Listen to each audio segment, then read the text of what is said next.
Selamat pagi, salam sejahtera. Terima kasih karena bersama dengan saya di Nazilin Unity Channel. Sebelum kita teruskan isu dan ulasan hangat pada pagi ini, jangan lupa kamu tinggalkan dulu komen kamu dan tekan butang subscribe untuk membantu saya mengembangkan channel ini, Suara Rakyat untuk seluruh rakyat Malaysia, dan juga mohon kiranya Anda share video kali ini. Baik, saudara-saudara, isu yang paling hangat pada pagi ini ialah pendedahan daripada penganalisis politik berkaitan rahsia besar Perikatan Nasional, rahsia besar Muhyiddin Yassin yang saya fikir lebih besar daripada isu 600 bilion dan lebih besar daripada isu kononnya kempen PRU 15 Perikatan Nasional ditaja oleh syarikat judi. Yang itu dah hampir dah ke muncaknya, sedang didedahkan, sedang dibongkar, sedang disiasat. Paling pentingnya, dua isu itu yang melibatkan 600 bilion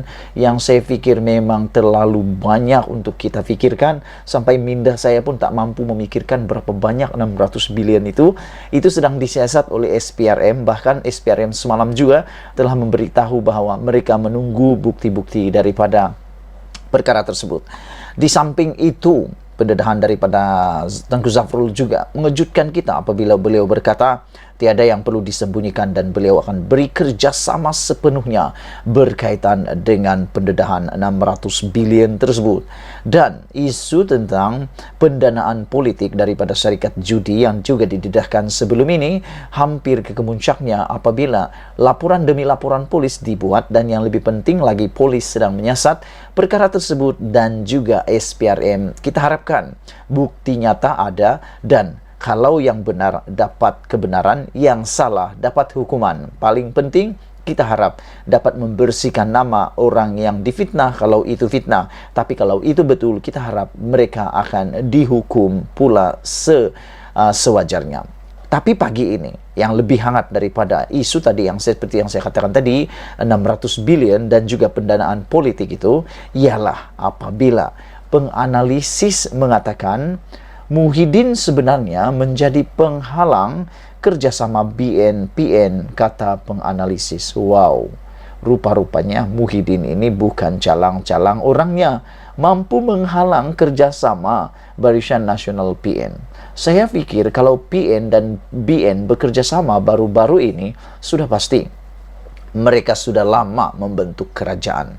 Sekiranya Barisan Nasional menyokong Perikatan Nasional pada waktu sebelum PH dan BN bergabung, ini pasti akan membawa manfaat kepada parti ataupun Perikatan Nasional dan akan menjadikan mereka jadi kerajaan. Sekarang ini mereka sudah jadi pembangkang. Anda cakap biarlah jadi pembangkang, iya, tak apa. Senang cakap jadi pembangkang, tapi rasa dulu macam mana jadi pembangkang selama 6 atau 5 tahun ini. Tengoklah nanti macam mana keadaannya jadi pembangkang. Saudara-saudara, bukan mudah jadi pembangkang. Di mulut cakap senang, tapi sudah mula jadi pembangkang, Anda baru tahu betapa susahnya jadi pembangkang. Itu sebabnya Barisan Nasional pada pendapat saya mengambil pendekatan, walaupun dipaksa, walaupun dikehendaki, walaupun pada mulanya mereka mau jadi pembangkang, tetapi apabila ada ruang, saya pikir ini peluang untuk mereka mengukuhkan semula saf mereka, kekuatan mereka. Karena jadi pembangkang ini tidak seperti yang Anda fikirkan. Ia bukan senang, ia amat susah. Seperti jugalah kamu kata senang sudah, kalau berkahwin senang. Kamu belum kawin, kamu belum tahu. Sudah kawin, baru kamu tahu betapa susah dan senangnya perkahwinan itu. Jadi jangan pandai-pandai cakap pembangkang lagi bagus dari kerajaan. Coba dulu baru kau tahu. Macam juga yang sudah kawin. Ada orang kata baguslah kalau sudah kawin. Tidak semestinya, tidak semestinya. Kau coba dulu kawin, baru kau tahu macam mana susahnya kawin. Betul atau tidak? Kalau kamu setuju, tinggalkan komen kamu untuk isu kali ini mengatakan Muhyiddin penghalang kerjasama Barisan Nasional, Perikatan Nasional, kata penganalisis. Penganalisis politik melihat pengerusi Perikatan Nasional Muhyiddin Yassin sebagai penghalang bagi pembentukan kerajaan antara partinya dengan Barisan Nasional selepas PRU 15.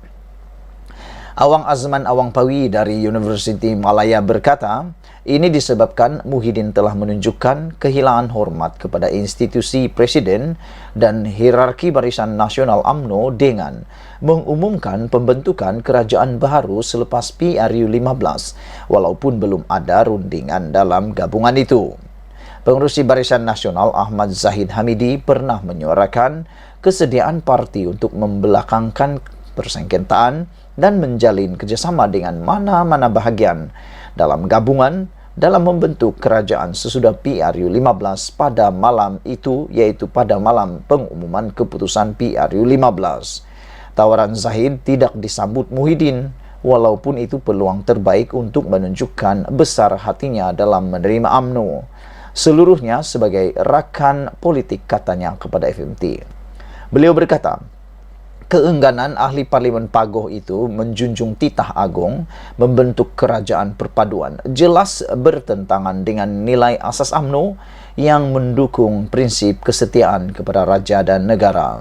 Seorang lagi penganalisis O.E. Sun turut melihat Muhyiddin sebagai batu penghalang bagi kerjasama antara BN dan PN, namun baginya itu bukannya satu-satu masalah yang menghalang kerjasama antara dua gabungan tersebut. Katanya, kelompok utama UMNO dilihat tidak menyenangi Bersatu kerana dianggap pengkhianat yang berasal daripada kalangan mereka sendiri. Memang tepat, saya bersetuju bahawa Bersatu merupakan pecahan kepada parti UMNO, seperti juga Amanah. Amanah juga sebahagiannya juga adalah pecahan daripada PAS. Oleh sebab itu, saudara-saudara sekalian, apabila melihat ini, kita mengetahui memang sentimen UMNO mau menerima Bersatu tidak wujud lagi kerana kebanyakan pemimpin dalam Bersatu itu termasuk Muhyiddin datang daripada UMNO. Ketika ditanya mengenai pengganti bagi menghubung legasi Muhyiddin mengetuai Bersatu dan PN, penganalisis melihat tiada calon sesuai untuk menggantikan bekas Perdana Menteri itu. Ketua Pengarah Program Sains Politik Universiti Kebangsaan Malaysia Muhammad Nazri Muhammad Nur berkata, wujud juga kredibiliti antara Muhyiddin dengan timbalan Presiden Bersatu Ahmad Faizal Azumu. Katanya ia berpunca daripada bagaimana Bersatu itu sendiri diikat rapat dengan faktor personality Muhyiddin. Dalam Bersatu tiada lagi tokoh besar sejak ditinggalkan Dr. Muhadir Muhammad dan anaknya Mukriz melainkan Muhyiddin. Malah Bersatu bersifat personalistik kerana ia ditakrifkan oleh Muhyiddin dan beliau pula mendefinisikan parti itu, kata beliau lagi. Jadi saya setuju. Selepas ini parti Bersatu akan tidur selamanya kalau Muhyiddin sudah tidak memimpin lagi kerana tidak punya pemimpin yang kuat. Sekian dulu untuk kali ini. Jangan lupa kamu tinggalkan komen Anda, tekan butang subscribe. Malaysia kita punya, kita jaga sama-sama, cintai Malaysiaku. Bye-bye.